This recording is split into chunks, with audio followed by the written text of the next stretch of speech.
السلام علیکم ورحمۃ اللہ وبرکاتہ۔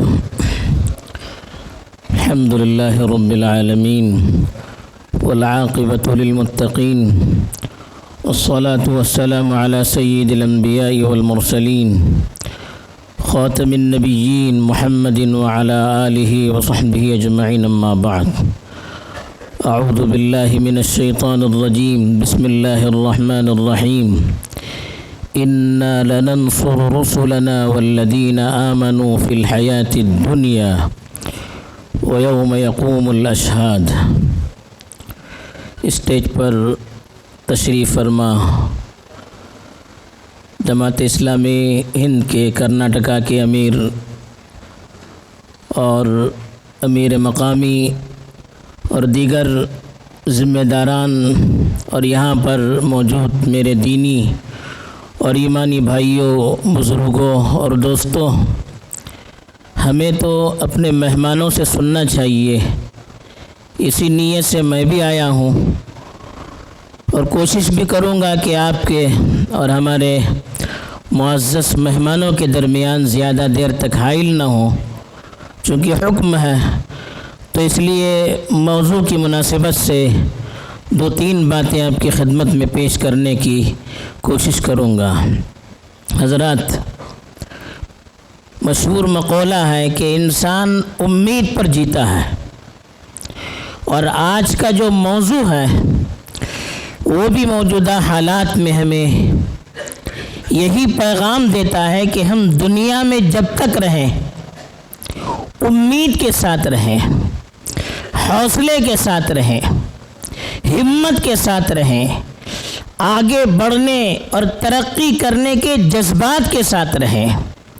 وہی قوم دنیا میں ترقی کرتی ہے جن کے اندر امید اور حوصلہ ہوتا ہے، اور یہ امید اور حوصلہ پیدا کم ہوتا ہے۔ اسی کی طرف یہ آیت اشارہ کرتی ہے، لا تحزن ان اللہ معنا۔ قرآن نے ہمیشہ ہمیں مایوسی کا، غم، پریشانی، بددلی، احساس کمتری، ان چیزوں کے مقابلے کی دعوت دی ہے۔ مایوسی کافروں کی نشانی قرار دیا، انہ لا ییأس من رحمت ربہ الا القوم الکافرون۔ کہا کہ اپنے پروردگار سے مایوس ہونے والے صرف کافر ہو سکتے ہیں، اللہ کے منکر ہو سکتے ہیں۔ جن لوگوں کا اللہ سے تعلق مضبوط ہو وہ دنیا میں مایوس ہو جائیں، ایسا نہیں ہو سکتا۔ اپنے اندر دنیا میں حوصلے کے ساتھ ہمیں جینا ہے، تو یہ یقین سب سے پہلے ہمیں پیدا کرنا ہے کہ ہمارا خدا موجود ہے اور خدا کی طاقت ہمارے ساتھ موجود ہے۔ یہ یقین دل میں ہوگا، ہمت بھی ملے گی، حوصلہ بھی ملے گا، جذبہ بھی ملے گا، ترقی کے لیے اللہ تعالیٰ راہیں بھی ہموار کرے گا۔ اور اللہ تعالیٰ خود چاہتے ہیں کہ بندوں کے اندر یہ یقین پیدا کرے۔ بار بار قرآن مجید میں اپنی ان صفات کا اللہ تعالیٰ نے تذکرہ کیا، جن صفات سے اللہ تعالیٰ کی قدرت، اللہ تعالیٰ کے علم، اللہ تعالیٰ کی طاقت اور مومنوں کے ساتھ ہمیشہ اللہ کی مدد، اس کا تذکرہ کیا گیا ہے۔ چنانچہ ارشاد فرمایا، وَهُوَ مَعَكُمْ أَيْنَمَا كُنْتُمْ۔ اللہ کی طاقت ہمیشہ آپ کے ساتھ رہتی ہے، جہاں بھی آپ رہیں گے اللہ کی طاقت ہمارے ساتھ رہے گی۔ یہ یقین ہمیں ہونا چاہیے۔ اللہ کے رسول صلی اللہ علیہ وسلم بھی ایک انسان تھے۔ اس وقت کے جو حالات اللہ کے رسول کے ساتھ پیش آئے تھے اور جن مراحل سے ان کو گزرنا پڑتا تھا، جس طرح سے مخالفت شروع کی ادوار میں اللہ کے رسول صلی اللہ علیہ وسلم کے ساتھ کی گئی، اللہ کے رسول کو بھی اللہ تعالیٰ نے بار بار یقین دلایا، تسلی دی کہ وَلَا يَحْزُنْكَ قَوْلُهُمْ إِنَّا نَعْلَمُ مَا يُسِرُّونَ وَمَا يُعْلِنُونَ، کہ ان کی باتوں سے آپ کو پریشان ہونے کی ضرورت نہیں ہے۔ وہ چھپ کر کیا کرتے ہیں، کھلا کیا کرتے ہیں، ہم اس سے واقف ہیں۔ وهو السمیع البصیر۔ اللہ نے کہا کہ ہر چیز اللہ تعالیٰ سنتے ہیں، ہر چیز کی معلومات اللہ تعالیٰ رکھتے ہیں۔ وما اللہ بغافل عما يعملون وما اللہ بغافل عما تعملون۔ اللہ تعالیٰ وہ لوگ جو بھی کرتے ہیں اس سے غافل نہیں ہے، تمہارے اعمال سے بھی اللہ تعالیٰ غافل نہیں ہے۔ وهو على كل شيء قدیر، ہر چیز پر اللہ تعالیٰ قادر ہے۔ عزیز ذو انتقام، اللہ تعالیٰ ہر چیز پر غلبہ حاصل کرنے والے ہیں، اللہ تعالیٰ دشمنوں سے انتقام لینے والے ہیں۔ یہ اور اس طرح کی بہت ساری وہ آیات ہیں جن آیات سے اللہ تعالیٰ ہمارا اپنے ساتھ تعلق مضبوط کرنا چاہتا ہے۔ دنیا میں آپ دیکھیے، ایک شخص ہوتا ہے، اس کے بڑوں سے تعلقات رہتے ہیں۔ مان لیجئے ملک کے پرائم منسٹر سے کسی کے تعلقات مضبوط ہیں، اب وہ کیسے حالات اس پر آ جائیں، کیسے حوصلے سے رہتا ہے، سینہ تان کر رہتا ہے۔ کیوں؟ اسے یہ یقین رہتا ہے کہ اگر کوئی مسئلہ پیش آیا، اگر کوئی تکلیف پیش آئی، اگر کہیں سے مجھے پھنسا دیا گیا، میرے پیچھے ایک بہت بڑی طاقت ہے جو ہر وقت میرے ساتھ ہے، جو ہر وقت میری مدد کے لیے تیار ہے۔ دیکھیے دنیا کی ایک معمولی سی شخصیت جن کی کوئی اللہ کی طاقت کے سامنے حیثیت نہیں، جب اس سے کسی کا تعلق ہوتا ہے تو وہ کس طرح سے حوصلہ اور عزم کے ساتھ جیتا ہے۔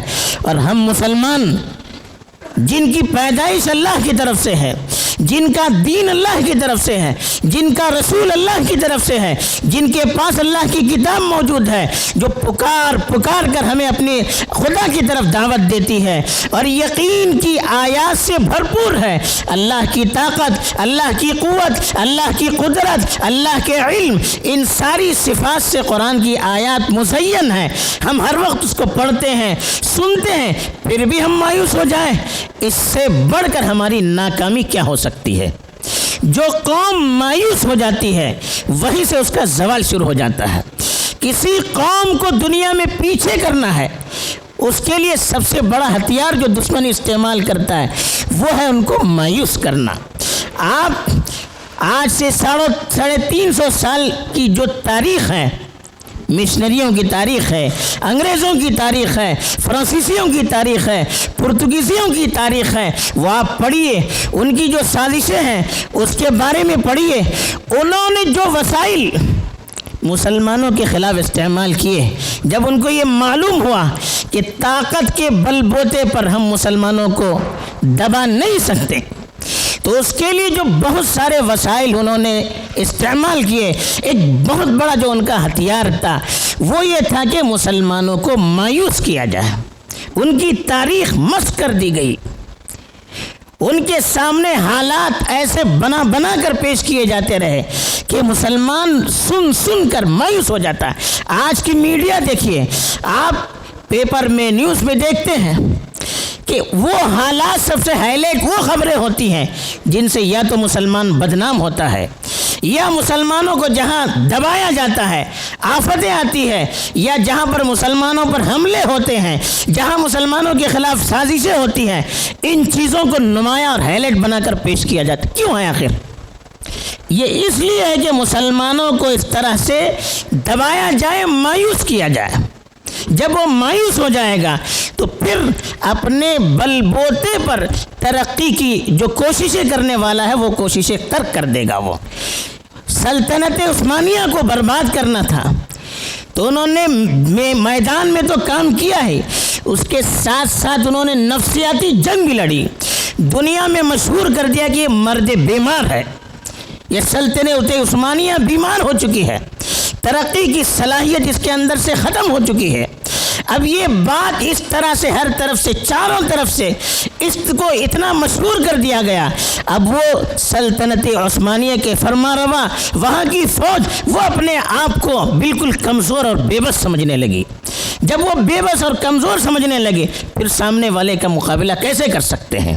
یہ بہت بڑی سازش ہے۔ آج بھی دیکھیے ایسی رپورٹیں پیش کی جاتی ہے جس میں عمدن مسلمانوں کو سب سے پچھڑا ہوا، سب سے کم تعلیم یافتہ، سب سے غربت میں سب سے آخری دہانے پر، سب سے مظلوم، اس طرح کی رپورٹیں تیار کر کر کے پیش کی جا رہی ہے تاکہ مسلمان اپنے آپ میں بالکل احساس کمتری میں مبتلا ہو جائیں، مایوس ہو جائیں، ترقی کرنے کے ارادوں کو ترک کریں۔ اگر ترقی کرنا ہے دوسروں کا دم چھلا بن کے، دوسری طاقتوں کے سامنے زیر ہو کر، ان کے سامنے ہاتھ جوڑ کر وہ اپنی ترقی کی فکر کریں، یہ کیفیت پیدا کی جا رہی ہے۔ اور اسی کیفیت کا مقابلہ کرنے کے لیے قرآن نے ہمیں دعوت دی کہ ہم اللہ کی صفات پر غور کریں، اللہ کی طاقت پر غور کریں، اللہ تعالیٰ نے جو مدد کے وعدے کیے ہیں ان وعدوں پر غور کریں۔ اِنَّا لَنَنْصُرُ رُسُلَنَا وَالَّذِينَ آمَنُوا فِي الْحَيَاةِ الدُّنْيَا وَيَوْمَ يَقُومُ الْأَشْهَادُ، اللہ کا وعدہ ہے تاکید کے ساتھ، اِنَّا تاکید کے لیے، لام تاکید کے لیے، نون تاکید کے لیے کہا لَنَنْصُرُ رُسُلَنَا، ہم ضرور بضرور ہمارے رسولوں کی مدد کریں گے، وَالَّذِينَ آمَنُوا، ایمان والوں کی بھی ہم مدد کریں گے، کہاں پر؟ فِي الْحَيَاةِ الدُّنْيَا، اس دنیاوی زندگی میں بھی، وَيَوْمَ يَقُومُ الْأَشْهَادُ، اور اس دن جب وہ گواہ بنا کر اللہ کے دربار میں پیش کیے جائیں گے۔ ہر جگہ اللہ تعالیٰ مومنوں کی مدد کریں گے، یہ وعدہ ہے اللہ کا۔ ہر جگہ اللہ نے کہا کہ اننی معکما اسمع وارا۔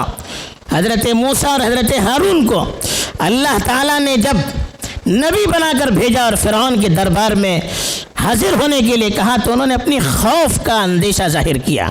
اللہ نے پوری تاکید سے کہا اننی معکما اسمع وارا، میں آپ کے ساتھ ہوں، میں آپ کی باتوں کو سنتا ہوں، میں آپ کے ہر عمل کو دیکھ رہا ہوں۔ یہ یقین ہمیں ہونا چاہیے، اس کی آج ضرورت ہے کہ اللہ تعالی ہمارا ہر عمل دیکھ رہا ہے، اللہ تعالی ہماری ہر چیز سن رہا ہے۔ جو دشمن سازش کرتے ہیں وہ بھی اللہ کے کنٹرول میں ہے، اللہ کے تابع ہیں، اللہ کی طاقت کے سامنے بالکل وہ شکست خوردہ ہیں۔ یہ یقین دل کے اندر ہوگا، پھر اللہ سے جوڑنا ہمارے لیے آسان ہو جائے گا۔ آج اس کی ضرورت ہے حوصلہ پیدا کرنے کے لیے۔ اللہ کے رسول کا یہی معمول تھا، جب حالات آتے تو اللہ کے رسول تیاریوں کے ساتھ ساتھ اللہ کے دربار میں حاضر ہو کر روتے، گڑ گڑاتے اور یقین پیدا کرتے۔ غزوہ بدر کے موقع پر کیا ہوا؟ اللہ کے رسول صلی اللہ علیہ وسلم نے دشمن کے مقابلے میں جو وسائل ہو سکتے تھے جمع کیے، پھر اللہ کے دربار میں سر ٹیک کر کہا کہ اللہ اگر یہ بندے، یہ چھوٹی سی ٹکڑی، یہ چھوٹی سی جماعت اگر ہلاک ہو گئی لن تعبد، پھر اس روئے زمین پر تیری بندگی نہیں ہو سکتی۔ اللہ کے سامنے روئے، گڑ گڑائے، حوصلے کے ساتھ کام کیا، پھر مسلمانوں کو خوشخبری دی کہ یقیناً فتح ہماری ہے۔ غزوہ خندق کے موقع پر ہر طرف سے مسلمانوں کو گھیرا ڈالا جا چکا تھا، حالات سخت سے سخت تھے، خندق کھودنی تھی، اس میں ایک بہت بڑا پتھر آیا، جن صحابیوں کی ذمے اس جگہ میں کھودنے کا کام تھا ان کے پھاوڑے وغیرہ کام نہیں کر سکے۔ انہوں نے اللہ کے رسول صلی اللہ علیہ وسلم سے تذکرہ کیا، ایسے ایسے حالات ہیں۔ اللہ کے رسول آئے اور کدال لے کر پہلی مار ماری، اس سے روشنی آئی، کہا کہ اللہ اکبر، شام فتح ہو گیا، اس کی شام کے خزانوں کی کنجیاں مجھے دی گئی۔ دوسری مار ماری اور اللہ اکبر کہا اور کہا فارس، اس کے خزانوں کی کنجیاں مجھے دے دی گئی۔ پھر مارا، پھر کہا کہ یمن کی جو اس کے خزانے ہیں اس کی کنجیاں مجھے دی گئی۔ حالات یہ ہیں، مسلمان کھانے کے لیے ترس رہے ہیں، دانے کے لیے ترس رہے ہیں، چوطرفہ دشمن حملہ کیے ہوئے ہیں۔ ایسی حالات میں بھی مسلمانوں کو مایوس کرنے کے بجائے اللہ کے نبی صلی اللہ علیہ وسلم نے حوصلہ دیا اور کہا دیکھیے یہ حالات ختم ہونے والے ہیں، جو اس وقت کی سپر پاور طاقتیں ہیں اس پر بھی ہمارا کنٹرول ہونے والا ہے۔ اس وقت اللہ کے رسول صلی اللہ علیہ وسلم نے پیشن گوئی دی، کیسے دی؟ یہی اللہ پر بھروسہ، وَمَن يَتَوَكَّلْ عَلَى اللَّهِ فَهُوَ حَسْبُهُ، جو اللہ پر بھروسہ کرتا ہے اللہ اس کے لیے کافی ہے۔ تو اللہ کی مدد پر یقین ہو، دوسرا اس کے ساتھ اپنے اندر کچھ صفات بھی ہونی چاہیے۔ اللہ کی مدد کس کے ساتھ ہوتی ہے؟ اللہ کی مدد کس کے ساتھ ہوتی ہے؟ قرآن نے تذکرہ فرمایا کہ ان اللہ مع الذین اتقوا والذین هم محسنون، پہلے دو صفات بتائی۔ اللہ کی مدد کس کے ساتھ ہے؟ اللہ کس کے ساتھ ہے؟ اللہ کے ساتھ ہونے کا مطلب اللہ کی مدد کا ساتھ ہونا کس کے ساتھ ہے؟ جو تقوی کی زندگی گزارتے ہیں۔ تقوی کا مطلب کیا ہے؟ جب تک دنیا میں رہیں اللہ کی نافرمانیوں سے بچتے رہیں، اللہ کے حکم کی خلاف ورزی سے بچتے رہیں۔ یہ کہا اللہ کی مدد کو لانے کے لیے ضروری ہے۔ اگر ہم اللہ کو ناراض بھی کرتے رہیں گے، نافرمانی بھی کرتے رہیں گے، پھر اللہ سے مدد کی امید کریں گے، تو یہ ایک وسوسہ ہے شیطانی، یہ کبھی ہماری امید پوری ہونے والی نہیں ہے۔ ہمارے اندر وہ حوصلہ پیدا ہونا چاہے، آج بھی ہو جو براہیم سا ایمان پیدا، آنکھ کر سکتی ہے انداز گلستہ پیدا۔ ابراہیم جیسا ایمان تو پیدا ہونا چاہیے۔ ہم آسمان سے فرشتوں کے اترنے کے منتظر ہیں، ہم اللہ کی مدد کے آنے کے منتظر ہیں، لیکن جو ایمان صحابہ کا تھا، جو ایمان انبیاء کا تھا، جو ایمان ہمارے اسلاف و مجاہدین کا تھا، اس طرح کے ایمان کو پیدا کرنے پر ہماری کوئی توجہ نہیں ہے۔ آج اس کی ضرورت ہے، ایمان کو پیدا کرنا اپنے اندر، تقوی والی زندگی، پاکیزگی والی زندگی، گناہوں سے بچ کر، اللہ کی نافرمانی سے بچ کر زندگی گزارنی ہے۔ دوسری بات بتائی والذین هم محسنون، وہ لوگ جو دنیا میں اخلاص سے کام کرتے ہیں، جو بھی کرے اللہ کے لیے کریں اور صحیح طریقے پر کریں۔ احسان کا مطلب یہ ہے کہ ہم جو بھی کریں اللہ کے لیے کریں اور صحیح طریقے پر کریں، تو ہمیں شریعت کے مطابق اللہ کے لیے ہر کام کے کرنے کی ضرورت ہے۔ تیسری جگہ فرمایا کہ ان اللہ مع الصابرین، اللہ کی مدد کس کے ساتھ ہے؟ صبر کرنے والے۔ صبر کا مطلب کیا ہے؟ برداشت کرنا، ڈٹے رہنا۔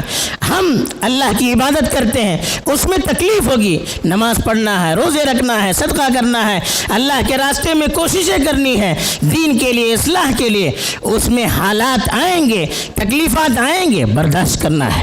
گناہوں سے بچنا، یہ بھی صبر۔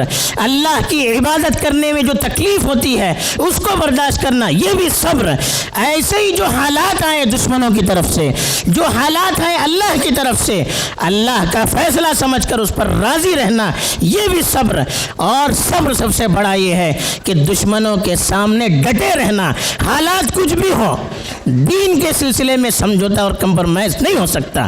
یہ یقین بھی رہنا چاہیے، عملاً بھی اس کو ثابت کرنا چاہیے۔ یہ صبر ہے، ڈٹے رہنا، برداشت کرنا، پوری طاقت اور قوت کے ساتھ اپنے دین پر عمل کرنا اور اپنے دین کی دعوت کے لیے سر توڑ کوششیں کرنا، یہ وہ ہتھیار ہیں جو اللہ کی مدد کو نازل کرنے والے ہیں۔ بس یقین اللہ کا اور پھر اس کے ساتھ جو اللہ تعالیٰ نے شرائط بتائے ہیں اس کی مدد کے نازل کرنے کے لیے، اگر یہ کام کریں گے تو انشاءاللہ اللہ کی مدد ہمارے ساتھ ہوگی۔ جو مصیبتوں پریشانیوں کا بادل چھایا ہوا ہے ایک لخت کافور ہو جائے گا، اور پھر سے مسلمان وہ زندگی گزاریں گے جو زندگی اللہ کو محبوب اور پسند ہے۔ اللہ تعالی ہم سبوں کو اپنے پیغام کو صحیح طور پر سمجھ کر، اپنے مشن کو سمجھ کر، اپنے مقصد کو سمجھ کر اس کی مرضی کے مطابق زندگی گزارنے کی توفیق دے، آمین۔ وآخر دعوانا الحمد للہ رب العالمین۔